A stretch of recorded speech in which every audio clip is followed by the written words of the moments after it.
Hello guys! Welcome back for another new videos and cooking series tutorial guys. So ito nga guys at nagbabalat na ako ng sibuyas at magluluto tayo ngayon ng ginisang giniling na may patatas. Yan. So ito nga guys at napakasimple itong lulutuin natin pero napakasarap guys.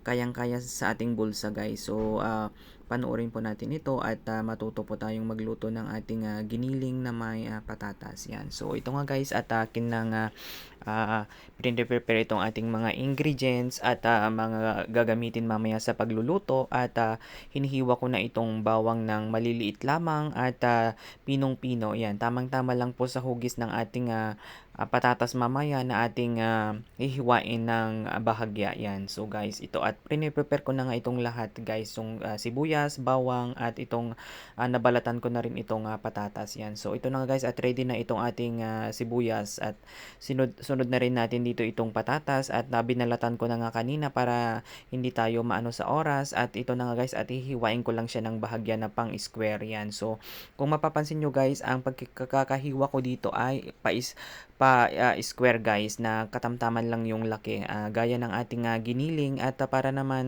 makisabay siya sa kanyang hugis yan. So hiniwa ko lahat guys ang ito ating binalatan na patatas at isasahog natin to guys at para hindi masayang yan. So kung nagtitipid naman ay pwede naman natin siyang ramihin at makarami tayo ng ating lulutuin yan. So pang family talaga po guys yan. So ito na nga guys yung aking na-prepare, yung bawang, sibuyas, yung binalatan kong patatas, yung giniling at ito na guys yung aking main ingredients yan. So ito yung patatas guys na aking hiniwa-hiwa kanina yan. So start na po tayong magluto guys at aking pinainit na itong ating paglutuan at naglagay na rin ako ng mantika yan. So ang aking mantika lang guys ay katamtaman lang para hindi naman siya oily tignan yan. So habang nilagay ko ay kinalat-kalat ko na rin dito sa lutuan para naman hindi dumikit yung ating igigisang sibuyas at bawang yan. So sunod na dito guys ay mainit na yung ating kaldero at igigisa ko na itong ating sibuyas at bawang yan. So habang ito ay mainit na ay nilalagay ko na rin itong mga ginigisa ko guys yan. So ito guys at i-start ko na ngang ginisa at hinalo-halo ko lamang para hindi naman magdikit dito sa ating kaldero yan. So sunod na dito ay yung ating giniling guys na ating binili naman na nasa 1/4 lamang at napakamura guys. So pang masa talaga itong ating lulutuin at pang family yan. So makakatipid na masarap pa yan. So napakagandang sundan guys para naman mayroon tayong lulutuin na pang family guys yan. So yan, sana po ay nakatulong ako sa inyo at mayroon po kayong idea na makapagluto ng inyong uulamin yan. So ito guys yung aking recipe na ginisang giniling na may patatas yan. So ito nga guys at hinalo-halo ko lamang hanggang sa maluto at maging brown itong ating lulutuin. Ayan, antay lang tayo at kung naging brown na gaya nito ay pwede natin itong ilagyan ng ating pampalasa. Inuna ko na pala dito guys yung ating asin. Yan. So nasa inyo guys kung gaano kaalat yung inyong titimplahan. Yan. So akin lamang ay kaunti lang yung aking asin dahil hindi ako mahilig sa maalat guys. Yan. So ayan, nahalo-haluin ko lamang at para maikalat itong ating asin dito sa ating niluluto. Yan. So sunod ko na rin na nilagay dito guys yung ating pampalasa na isa. Yan. So ating betchin yan. So konti lang guys yung ating nilagay. Sunod na rin dito yung ating black pepper yan. So ating paminta para naman na magkalasa lahat yan. So para malasa yan. So para masarap yan. So sunod ko na rin dito yung ating konting soy na nilagay ko guys para naman na may konting lasa at ito'y makulay yan. So yun nga at napakasarap na yung amoy guys at pinagsama-sama ko na nga at ito'y ating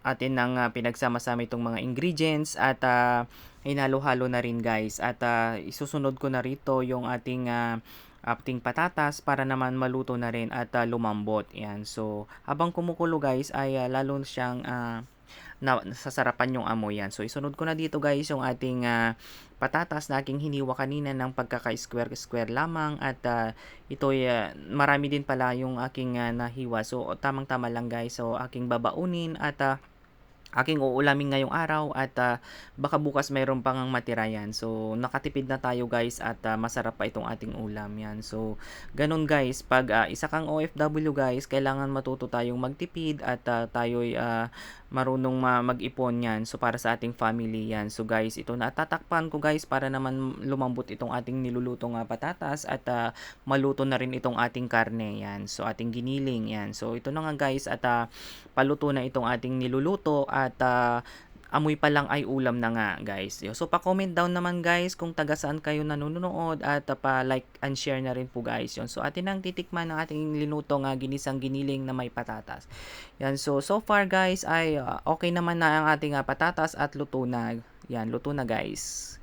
Good. Yan. So ito nang guys at ating nang ilalagay sa ating pinggan para naman i-transfer na at tayo'y maglagay na sa ating baonan ng ating baon mamaya. Yan. So at ating kakainin ngayong umaga na ating breakfast at ating lunch mamaya. Yan. So ito na guys yung ating ginisang giniling na may patatas. Yan. So napakamura po yung aking nagamit dito at tignan nyo guys at napakarami yung aking naluto at marami na akong magagawa dito guys at may hapunan na rin ako at meron akong breakfast, may baon pa yan. So ito na guys yung ating ginisang giniling na may patatas. So kung nagustuhan nyo guys, pa-comment naman dyan at pa-share na rin guys. Yan. So ito na nga guys at nag-prepare na ako ng aking babaunin mamaya sa aking trabaho at mag-duty ako sa aking trabaho mamaya. So nag-prepare na rin ako dito at mayroon akong mabaon mamaya. Yan. So ito guys yung aking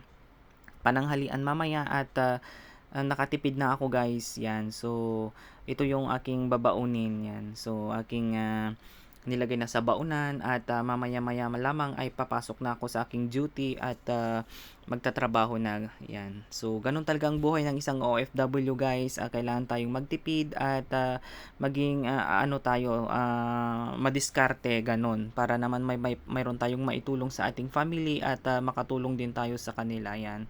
So ito nga guys at tapos ng aking pagluluto ang aking baon. Yan. So God bless guys at stay tuned na lang sa lahat.